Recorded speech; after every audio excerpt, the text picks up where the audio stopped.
Ang dugong na kilala bilang sikaw ay isa sa pinakabihira at pinakamahalagang nilalang sa karagatan ng Pilipinas, lalo na sa Palawan.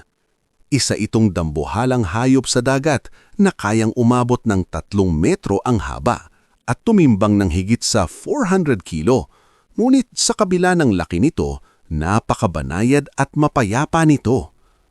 Ang dugong ay nabubuhay sa mababawang baybayin kung saan sagana ang seagrass, ang pangunahing pagkain nito.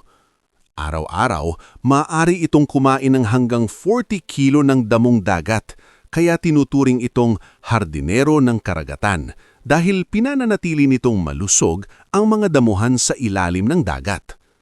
Sa Palawan, lalo na sa Busuanga, Coron at El Nido, makikita ang ilan sa huling natitirang populasyon ng dugong sa Pilipinas. Ngunit dahil sa banggaan sa bangka, pagkasira ng seagrass at iligal na pangingisda, nanganganib na silang tuluyang mawala. Ang pagprotekta sa dugong ay hindi lang tungkol sa isang hayop. Ito ay pagprotekta sa buong ekosistema ng dagat na nagbibigay buhay sa milyong-milyong Pilipino. Tara, samahan niyo akong tuklasin ang mga bagay-bagay na kakaiba. Lugar, selebrasyon, at species na makikita dito sa Pilipinas.